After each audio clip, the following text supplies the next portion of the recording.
Hey, ladies and gentlemen, good evening. I'm here to bring you another episode of Analysis. Well, I'd say the first show was actually a pretty good success. I got a lot of feedback from you guys, and thank you for that. I really appreciate it. It basically lets me know that I'm not wasting my time. At any rate, today I'm actually reviewing a video of one of the Akumas I know on the Akuma forums. His name is Venom. Played him several times. He has yet to win a set against me. But hey, he's still a work in progress, so we can't go too hard on him. So at any rate, today he's matched up against a Gief player. So I think I'm just going to go ahead and jump straight into the thing. How about that? Fists will fly at this location.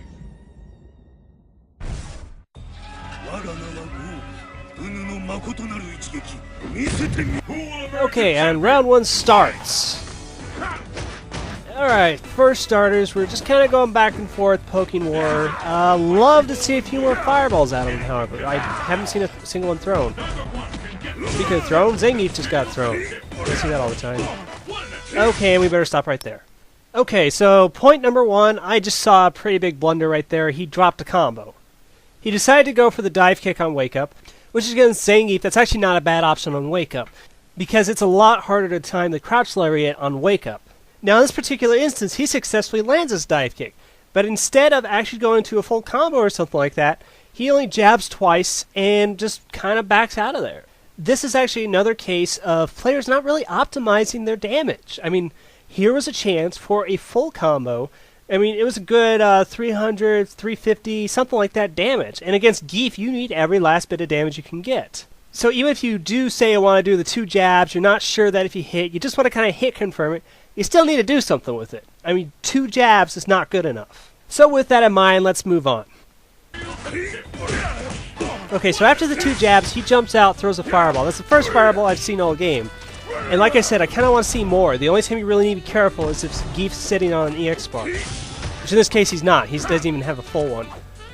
So right now we're just kind of going back and forth, poking war. Gets the knockdown, goes for the dive kick, and he doesn't finish the combo. That's the second time. Alright, stop. So I can kind of see we're working ourselves into a pattern here with not finishing the combo, and this is actually kind of disturbing. So we're going to have our viewers play a game. We're going to play a game called Spot the Flop.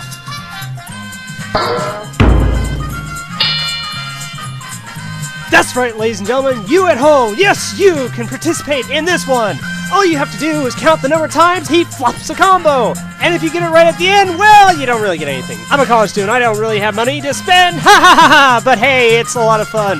Come on down! Now, with that activated, we shall continue on with our match. Now remember, watch closely.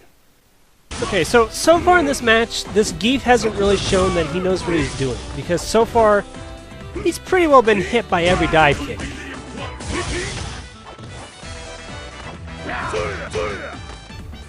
So as you see, the poking war kind of goes on, abusing standing hard kick, and for once, with the dive kick, those 2 jabs actually did something worthwhile.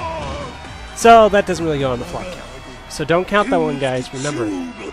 So now that round 1 has really ended, I should go back and make a couple points. The first point I really saw was that you kind of did a lot of naked dive kicks, and why inherently those aren't bad if the Gief hasn't shown the ability to punish it, I really would not suggest getting in the habit of doing that. Because I really saw the Gief a couple times try to crouch lariat that, however he botched the timing. Oh. That the Gief can properly time his crouch lariat, so instead of having your dive kick cleanly beat out Gief, you will actually trade with him. And we all know upon trade that means instant EX green hand, you're on your back, he's up, welcome to pain and misery. So overall, you can see that it's just a bad idea all around. Now that being said, against newer Giefs who don't know all the little tricks, you can abuse the hell out of dive kicks. Zangief players are kind of like women in a sense. It's a lot easier to exploit the dumb ones. So having made those few points, we should move on to round 2 and see how things go. Pick up the pace.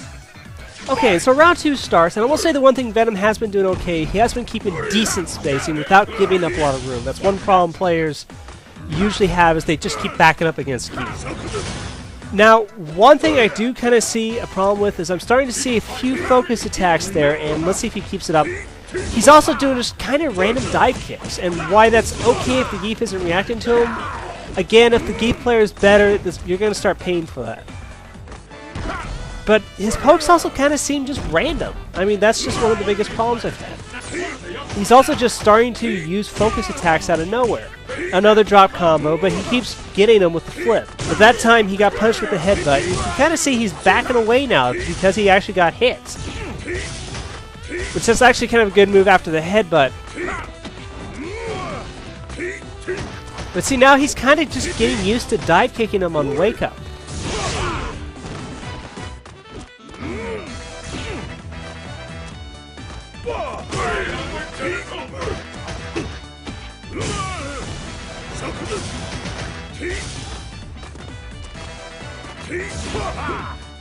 See, he's still doing those focus attacks, but that's really not a good idea against Zangief, because really, what are you going to focus? So he ends up taking the round, but I have to say some of his antics would have actually gotten eaten alive by a really good Gief. I've sort of made a note of this already, but the two biggest problems, first of all, his pokes were just kind of random. Like, he was just throwing them out just to throw them out. Like, there was no rhyme or reason to it. And why this works against lower-level opponents, against upper-level opponents, if they kind of feel like you're going to do a poke just for the hell of it, they're going to start punishing you for that, and that's not a good thing. I mean, for instance, the standing hard kick, for as great as a poke as it is, it's actually pretty easily countered by Zangief. That is, if he can sense it coming. He can actually just neutral jump, headbutt, land, do a full combo, and now you're in a world of hurt for doing that. In addition, don't forget your pokes can actually be grabbed by Zangief if you are not careful. So now you might ask, what's the other problem I saw in there? We have to see our results of...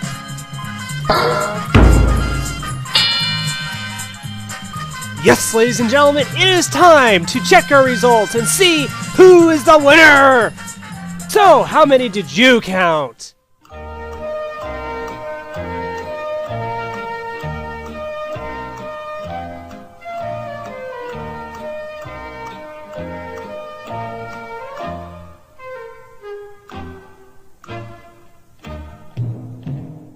So, to find the answer, let's go back and count.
Yes, ladies and gentlemen, there are 5 total flops in this match. If you guessed anything else, you guessed wrong, and you lose. You guessed 5, you win, you're awesome, you get brownie points. Thank you for playing, and I will see you next time on...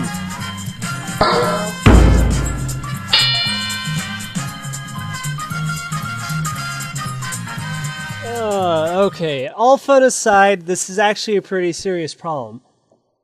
So, of course, being the math major that I am, I decided I would go ahead and crunch some numbers for you, okay? So, off of a dive kick, you can land roughly about 331 damage off of just a simple hard punch B&B, okay? So this is assuming no FADCs, nothing fancy.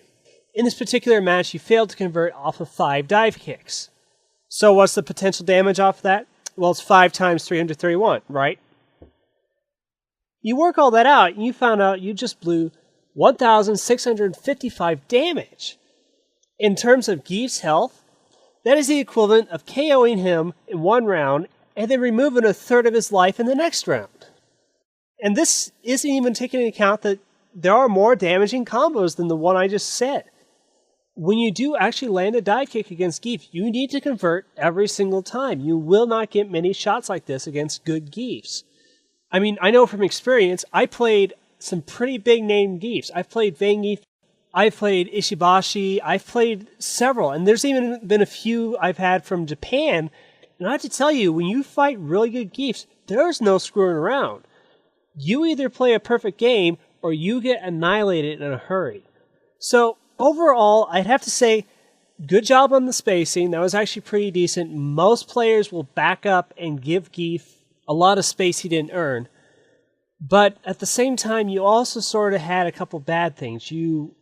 First of all, you kind of abused the dive kick. Your pokes really need some work because they were just sort of... I don't think you had a purpose in mind when you were doing the pokes. You were just throwing them out there and hoping they'd hit. And then third, I'd say definitely the drop combos will hurt you in the future. You need to make sure, even if it's just a simple hit confirm, that's still about 200 damage. It is still a good portion of Gief's life. You have to convert on every combo you get. There's just no way around that.